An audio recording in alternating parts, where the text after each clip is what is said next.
Smart সিটি আমাক নালাগে, smart সিটি আমাক নালাগে। অসম সরকার হাই হাই, অসম সরকার হাই হাই, অসম সরকার হাই হাই। তেজ দিম মাটি নিদিম, তেজ দিম মাটি নিদিম। চিঠি আমাক নালাগে, নালাগে নালাগে। অনলাইন আহি আমাক খেতি ভূমি ধ্বংস কৰি থৈ গ'ল, আৰু স্মাৰ্ট চিঠি আনি আমাক খেতি ভূমি নষ্ট কৰিব দি নালাগে, নালাগে নালাগে। বিধায়ক হাই হাই, হাই হাই হাই হাই, সমষ্টি বিধায়ক হাই হাই, হাই হাই হাই হাই।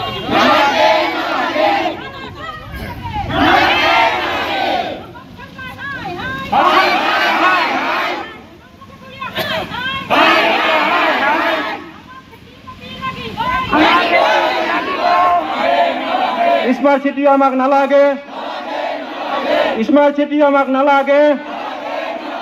অসম সরকার হাই হাই, অসম সরকার হাই হাই, অসম সরকার হাই হাই। তেজ দিম মাটি নিদিম, তেজ দিম মাটি নিদিম।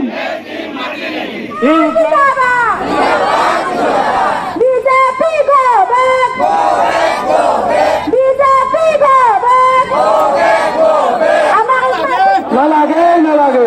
অনলাইন আহি আমাক খেতি ভূমি ধ্বংস কৰি থৈ গ'ল, আৰু স্মাৰ্ট চিঠি আনি আমাক খেতি ভূমি নষ্ট কৰিব দি নালাগে, নালাগে নালাগে। বিধায়ক হাই হাই, হাই হাই হাই হাই, সমষ্টি বিধায়ক হাই হাই, হাই হাই হাই হাই।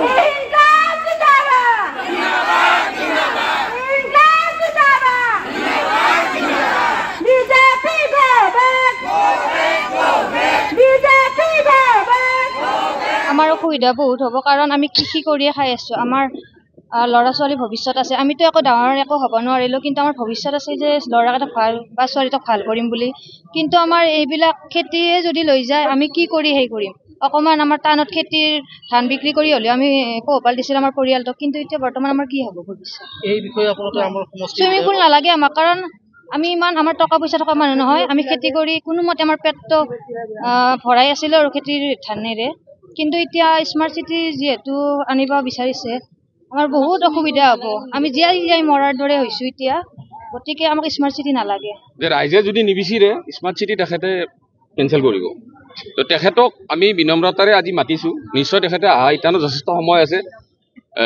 প্ৰাকৃতিক দুৰ্যোগ হয়তো বৰষুণ কাল তেখেতে ক'ৰবাত ফাঁচিও থাকিব পাৰে, নিশ্চয় আহিব বুলি ইতানো আশা কৰিছোঁ আমি।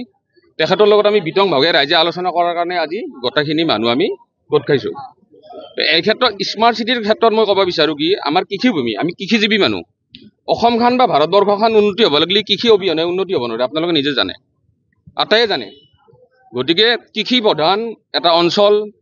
কালি আহি কিনে তেখেতে যদি স্মাৰ্ট চিটিৰ কথা ভাবে, কিবা চুইমিং পুলৰ কথা ভাবে, আমাৰ সেইবিলাকৰ কাণ্ডজ্ঞান নাই। আমাৰ মানুহ কৃষিজীৱী, সদায় কৃষিৰ লগত তুলনা কৰি খাই আছে, আৰু কৃষি অবিহনে আমাৰ মানুহ লগন পৰিব, সঁচা কথা।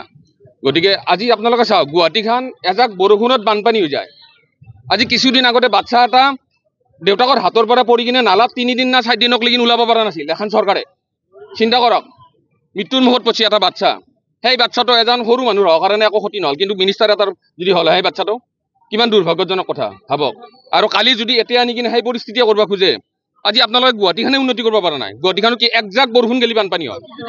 সমবেত হৈছোঁ ইয়াত এইকাৰণে যে আমি প্ৰতিবাদ কাৰ্যসূচীত আমি অংশগ্ৰহণ কৰিছোঁ এইবাবেই যে আমি আমাৰ মাটি, আমাৰ খেতি, আমাৰ যি ভেটি আমাক লাগিব। কাৰণ আমি ইয়াৰ পৰা গ'লে আমি ক'ত থাকিম? স্মাৰ্ট চিটিখন জৰুৰী হয়, কিন্তু আমাৰ বাবে জৰুৰী নহয়, তেখেতসকলৰ বাবেহে জৰুৰী। গতিকে আমাক যিকোনো উপায়ে আমি যাতে ইয়াৰ পৰা যাব নালাগে, আমাৰ খেতি মাটি নিজৰ খেতি মাটি হৈ থাকিব, আমাৰ ভেটি হৈ থাকিব। তাৰ কাৰণে আমি চৰকাৰক ইয়াৰ পৰাই অনুৰোধ জনাইছোঁ যে তেখেতসকলে যাতে এই সকলোবিলাক কথা মানে সিদ্ধান্তবিলাক বাতিল কৰি আমাৰ সকলোবিলাক আমাক ঘূৰাই দিয়ে। আমাৰ মানসিকভাৱে আমি সকলোৱে এতিয়া মানে বিভস্ত হৈ পৰিছোঁ, আমাৰ মানসিকভাৱে অশান্তিত মানে ভুগি আছোঁ। গতিকে সেই অশান্তি গুচাই আমাক শান্তিত থাকিবলৈ দিয়ক, এয়া আমাৰ সকলোৰ তৰফৰ পৰা মই চৰকাৰক অনুৰোধ জনাইছোঁ। এইখিনিয়ে মোৰ ক'ব লগা।